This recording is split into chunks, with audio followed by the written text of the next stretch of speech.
Assalamualaikum warahmatullahi wabarakatuh. Kami dari kelompok 1 yang beranggotakan Aldi Ibrahim dan saya sendiri Sabrina Rosyada akan menjelaskan pembuatan aspirin. Yang pertama, untuk teori dasar, aspirin atau asam asetil salisilat adalah sejenis obat yang berasal dari turunan asam salisilat. Aspirin dibuat dengan reaksi asetilisasi senyawa fenol dalam bentuk asam salisilat menggunakan anhidra asam asetat dengan bantuan katalis asam. Reaksinya berlangsung pada gugus hidroksil alkohol asam salisilat. Fenol adalah senyawa dengan satu gugus OH yang terikat pada cincin aromatik. Gugus OH merupakan aktivator kuat dalam reaksi substitusi aromatik nukleofilik. Esterifikasi merupakan reaksi antara asam karboksilat dengan suatu alkohol membentuk sebuah ester. Aspirin memiliki kegunaan untuk meringankan rasa sakit, terutama sakit kepala, sakit gigi, nyeri otot, serta menurunkan demam. Aspirin yang sekarang sedang dikembangkan memiliki efek antikoagulan. Aspirin dapat juga digunakan dalam dosis rendah dengan waktu lama untuk mencegah serangan jantung. Untuk alat pembuatan aspirin, kita memerlukan Erlenmeyer 100 ml, batang pengaduk, penangas air, termometer, corong gelas, gelas beker 100 ml, dan corong Buchner.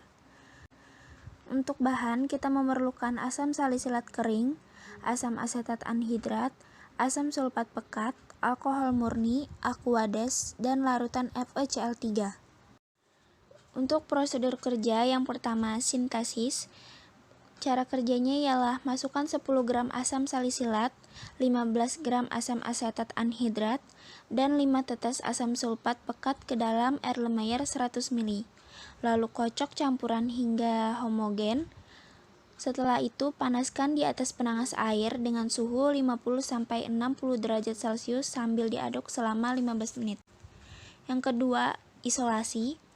Dinginkan larutan sambil tetap diaduk, lalu tambahkan 150 ml aquades, lalu saring secara cepat dengan corong Buchner. Untuk pemurnian, masukkan kristal ke dalam pelarut alkohol 96% atau alkohol dan aquades dengan perbandingan 1:3 hingga tepat larut. Lalu panaskan hingga kristal larut semua dan dinginkan perlahan-lahan sampai diperoleh kristal berbentuk jarum. Apabila lama belum terbentuk kristal, dapat diteteskan air dingin secara perlahan-lahan. Lalu hasil ditetes dengan reaksi besi 2 klorida. Yang terakhir, kita hitung rendemen senyawa yang didapat dengan rumus berikut. Persen rendemen sama dengan hasil yang didapat dari percobaan dibagi hasil teoritis berdasarkan stoikiometri dikali 100%. Saya Aldi Ibrahim, sini saya akan menyambung presentasinya tentang pembahasan. Aspirin atau asam asetil salisilat merupakan senyawa dari asam salisilat. Aspirin berupa kristal putih dan berbentuk seperti jarum. Dalam pembuatan aspirin tidak akan menghasilkan produk yang baik jika suasananya berair, karena asam salisilat yang berbentuk akan terhidrolisasi menjadi asam salisilat berair. Aspirin diperoleh dengan proses aseklasi terhadap asam salisilat dengan katalisator H2SO4 pekat. Dalam percobaan ini dicampurkan asam salisilat dan asam asetat trihidrat. Digunakan asam asetat karena asam asetat anhidrat memiliki gugus asetil yang merupakan capping group yang lebih baik dibandingkan gugus hidroksil. Pada asam asetat anhidrat akan menyerang kopil yang ada pada asam salisilat. Setelah ditambahkan asam asetat anhidrat selanjutnya diaduk. Hal ini bertujuan agar asam salisilat yang berbentuk padatan dapat larut sempurna dalam larutan asam asetat anhidrat. Kemudian campuran ditesi dengan asam sulfat pekat. Penambahan asam sulfat pekat berfungsi sebagai katalisator, yaitu untuk mempercepat terjadinya sintesa dengan cara menurunkan energi aktivasi sehingga reaksi berjalan lebih cepat dan energi yang diperlukan semakin sedikit. Campuran selanjutnya dipanaskan di atas penangas air atau hot plate. Pemanasan dilakukan selama 15 menit dengan suhu 50-60 derajat Celcius.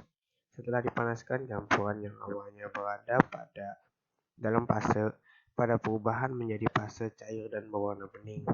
Pemanasan ini dilakukan dengan tujuan menghilangkan zat-zat pengotor yang ada pada larutan, sehingga menghasilkan aspirin dengan tingkatan kemurnian yang tinggi.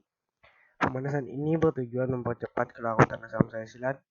Diamkan sampai berbentuk endapan. Setelah itu lakukan penyaringan dengan corong Bruckner dan kertas saring yang telah ditimbang sebelumnya. Penyaringan ini dilakukan untuk mendapatkan kristal aspirin yang terdapat dalam larutan.